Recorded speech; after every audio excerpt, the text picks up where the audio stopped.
His current restraint, by the way, in response to an allegation of sexual assault is a far cry from one telling passage in Bob Woodward's new book. In the book, President Trump advised a friend who acknowledged some bad behavior toward women to be strong amid the allegations. According to Woodward, Trump told his friend who did the bad stuff, "You've got to deny, deny, deny, and push back on these women. If you admit to anything and any culpability, then you're dead. You've got to deny anything that's said about you. Never admit." Well, Woodward's book also offers evidence that Trump has been unwilling to accept facts. When his former attorney John Dowd questioned him on the troubling evidence of James Comey's memo and testimony that Trump asked him to go easy on Michael Flynn, Woodward writes, "Trump denied he said that or anything like it." "What did you say?" Dowd asked the president. And the president said, "Well, I didn't say that." Furthermore, the book shows that the president had no qualms about lying whenever it suited him. And when he was reminded of a conversation he'd had with the Australian Prime Minister, Trump told former economic advisor Gary Cohn, "I'm going to deny it. I never had that conversation with him." I'm joined right now by veteran journalist Bob Woodward, the author of the new book, Fear, Trump in the White House, which is known in Holland as Angst, which is a much more frightening title. Bob, thank you. Thank you. What you're saying, and I went through this again on the train last night coming back from Philly, one of the points that grabbed me, not that Trump lies, a lot of politicians lie, maybe not as much as he does, but that he, when faced with absolute rock-solid fact, he just denies it. And in this case, he's confronting a woman who's got a whole story to tell about what happened to her at the hands of this nominee for the Supreme Court. And yet he's acting in this way, a little bit nuanced, like he's not willing to throw the book and close it and say it never happened. It's more like, I like the guy. I want to hear from her. I feel sorry for him, but I want to hear from her. It seems like he's not playing the usual Trump game as you describe it.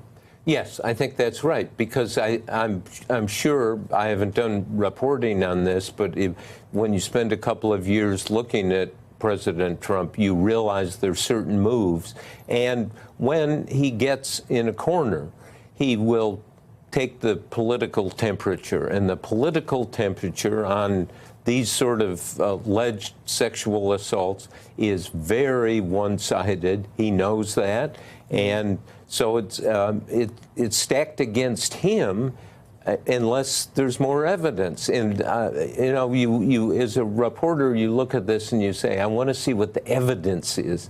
And we may not get much evidence. It really may be the classic he said, she said. But she took a lie detector test. Yes, and she told her husband about this 6 years ago. It wasn't done for political reason, to me, based on the evidence so far. I think that's quite true. But the issue is, what's Trump, you know, he's got his wet finger in the air. Oh, my goodness, if this is bad, this is going to be bad for him. It's going to be bad for the Republican Party coming up with the midterm elections. Do you think he, based upon your reporting, that he thinks long term? Is he thinking up until 2020? Or is he thinking about getting through the night on this one?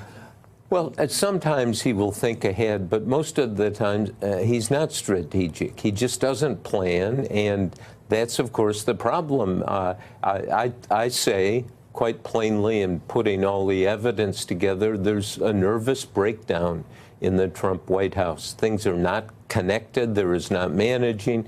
As you know yourself, you talk to people there, and they get up in the morning. What are the tweets going to be? What is the agenda? There's no kind of, you compare it with Ronald Reagan, who had 3 things he wanted to do in 8 years, and that was it, and that was his focus.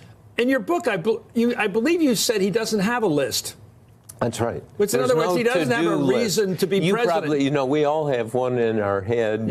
It's best to kind of write it down and get the team.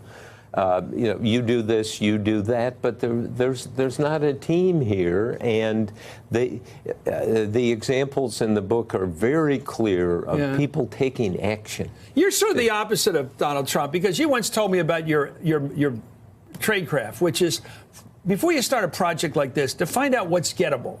What can you reasonably expect to get if you go out reporting on a mission for a year or so? And Trump doesn't seem to have that search in his head for facts. No, he has this sort of gut, I don't like trade, right? Yeah. I don't like alliances. I don't like NAFTA. I don't like NATO. And then no matter what anybody tells him in your book, He has a wall against it. And he's obsessed with money. And in these NSC meetings, which you don't often get a glimpse of, they will say, hey, look, all this money we're spending on defense in South Korea or in NATO. And he'll say, we're being played for suckers. Yeah. We are protecting them. And the Secretary of Defense, Mattis, will say to him, no, we are doing this for ourselves. If we had a chance to spend 10 times the money for this, we would do it. And Trump goes back to this idea of, and that's not the first week in office, that's a year into office. He's still... Okay. What bugged me, besides so many things I learned in your book, is he has no greater mission. He doesn't seem to, he sounds like Joe Kennedy, not Jack Kennedy. Just money, transaction, no grander, as you just said, no grander purpose for the United States of America in the world.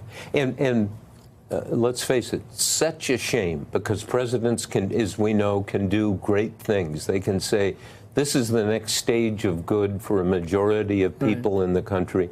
Not one party, not a base, not a bunch of interest groups, but the average. You can figure that out. There's certain things to do, and it doesn't fit with this erratic agenda. Well, he's up against you now, and I've never noticed you having any ideology, Bob. I've never thought of you as a classic liberal in any way or liberal in any way. What did he call me? A Democratic operative? Not exactly.